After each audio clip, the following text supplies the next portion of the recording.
Live cities की night bulletin दिन भर बिहार में आपका स्वागत है। मैं शिप्रा झा। सियासी गलियारे से कई बड़ी खबरें हैं। जेडीयू राज्य परिषद की बैठक में बड़ा फैसला। उमेश सिंह कुशवाहा बने जेडीयू के नए प्रदेश अध्यक्ष। पहले राम सेवक सिंह के नाम की थी चर्चा। नीतीश कुमार के मुरीद हुए जीतन राम मांझी। बोले गठबंधन धर्म चलाना कोई उनसे सीखे तो तेजस्वी को बताया बिहार का भविष्य। बीजेपी का 2 दिवसीय प्रशिक्षण शिविर खत्म। जेडीयू को दिया करारा जवाब। नेता प्रतिपक्ष तेजस्वी यादव ने नीतीश सरकार पर निकाली भड़ास।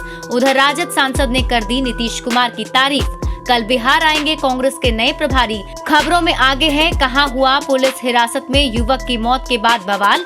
अब खबरें विस्तार से। जेडीयू राज्य परिषद की बैठक के दूसरे दिन नीतीश कुमार ने फिर एक बार सबको चौंका दिया। सीएम नीतीश ने रविवार को आखिरी समय में अपना फैसला बदलते हुए उमेश कुशवाहा को जेडीयू के प्रदेश अध्यक्ष पद पर मनोनीत कर दिया है। हालांकि उमेश कुशवाहा चल रही बैठक में मौजूद नहीं थे। उन्हें आनन फानन में बुलाया गया, जिसके बाद वो पार्टी कार्यालय में चल रही बैठक में पहुंचे। बता दें कि कल तक इस पद के लिए पूर्व मंत्री राम सेवक सिंह का नाम तय माना जा रहा था, लेकिन अंत में उमेश कुशवाहा को प्रदेश जेडीयू की कमान सौंप दी गई। उमेश कुशवाहा वैशाली के महनार से विधायक रह चुके हैं। इस बार उन्हें राजद की वीना सिंह से हार का सामना करना पड़ा। इससे पहले जेडीयू के प्रदेश अध्यक्ष वशिष्ठ नारायण सिंह ने अपने पद से इस्तीफा दे दिया। वशिष्ठ नारायण सिंह ने स्वास्थ्य कारणों का हवाला देकर अपने पद से इस्तीफा दिया है, जिसे पार्टी ने स्वीकार कर लिया। पहले से ही चर्चा थी कि वशिष्ठ नारायण सिंह बढ़ती उम्र और स्वास्थ्य कारणों के चलते जदयू के प्रदेश अध्यक्ष पद से इस्तीफा देंगे। वो लगातार तीसरी बार जेडीयू के प्रदेश अध्यक्ष बने थे। पहली बार उन्हें 2010 में जेडीयू की कमान मिली थी, तब से वो इसी पद पर बने हुए थे। उन्होंने 10 साल से अधिक दिनों तक पार्टी के लिए काम किया। बिहार के मुख्यमंत्री नीतीश कुमार को उनके पुराने सहयोगी और एनडीए में शामिल जीतन राम मांझी का सपोर्ट मिला है। जीतन राम मांझी ने ट्वीट कर कहा कि राजनीति में गठबंधन धर्म को निभाना अगर सीखना है तो नीतीश कुमार से सीखा जा सकता है।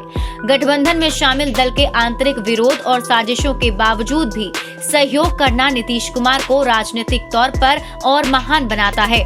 उनके इस जज्बे को मांझी का सलाम।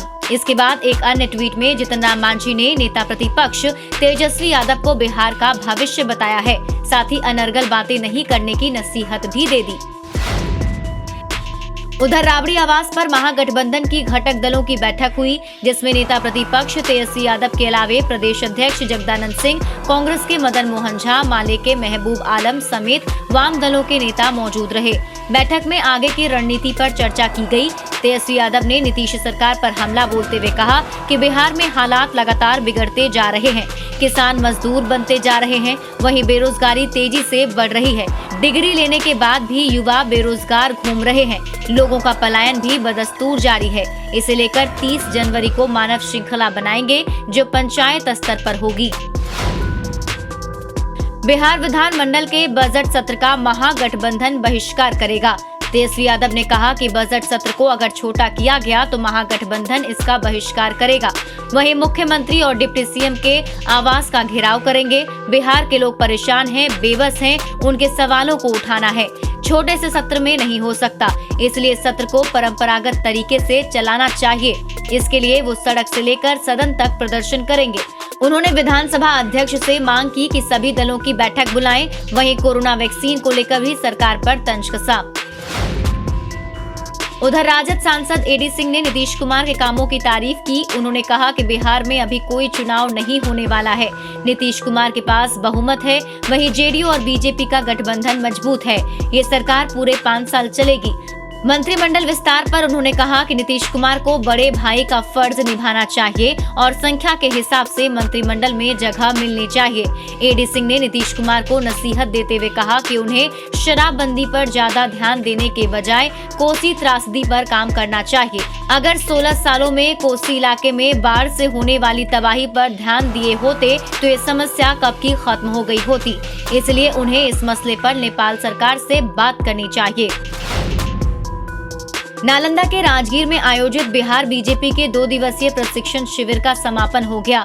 वहीं विधानसभा चुनाव में हार पर जेडीयू के आरोपों का बीजेपी ने करारा जवाब दिया है। नवल किशोर यादव ने कहा कि जेडीयू को अपने गिरेबान में झांकना चाहिए। जय कुमार सिंह अपनी कमियों के कारण हारे हैं। वो अपनी कमियां छुपाने के लिए दूसरे के कंधे पर बंदूक रखकर चला रहे हैं। बीजेपी कोई वोटर नहीं है बल्कि पार्टी है। मतदाता वोट करते हैं, बीजेपी नहीं। उन्होंने कहा कि चुनाव लड़ने वालों को जब यही समझ में नहीं आ रहा कि कौन दोस्त है और कौन दुश्मन, ये तो आपकी कमजोरी है। बिहार कांग्रेस के नए प्रभारी और पूर्व केंद्रीय मंत्री भक्त चरण दास बिहार प्रभारी बनने के बाद कल पहली बार बिहार आ रहे हैं। अपनी 3 दिवसीय इस यात्रा में चरण दास कई बैठक करेंगे। वो कांग्रेस में घमासान के बीच पहली बार बिहार पहुंचेंगे। पटना पहुंचते ही वर्किंग कमेटी, एडवाइजरी कमेटी सहित वर्तमान और पूर्व सांसद, विधायक, एमएलसी के साथ साथ बैठक करेंगे और पार्टी की रणनीति पर चर्चा करेंगे। किसान आंदोलन को लेकर भी विचार विमर्श करेंगे और 13 जनवरी को वो वापस दिल्ली लौट जाएंगे। पटना में पुलिस हिरासत में युवक धर्मेंद्र मांझी की मौत के बाद परिजनों और ग्रामीणों का गुस्सा फूट पड़ा। लामबंद होकर ग्रामीण हाईवे पर उतर पड़े और आगजनी कर हाईवे जाम कर दिया। यही नहीं, आक्रोशित लोगों ने गौरीचक थाने का घेराव कर रोड़ेबाजी की। इसके चलते थाना परिसर में खड़ी कई गाड़ियां क्षतिग्रस्त हो गई। इस स्थिति को नियंत्रित करने के लिए कई थानों की फोर्स को और आरएफ के जवानों को बुलाना पड़ा। एसएसपी उपेंद्र शर्मा भी दलबल के साथ मौके पर पहुंचे।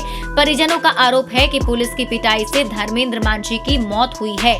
ऐसे में दोषी पुलिस कर्मियों को तत्काल निलंबित किया जाए।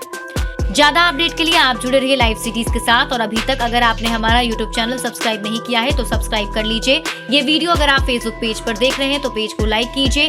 साथ ही साथ आप हमें ट्विटर पर फॉलो करना मत भूलिएगा।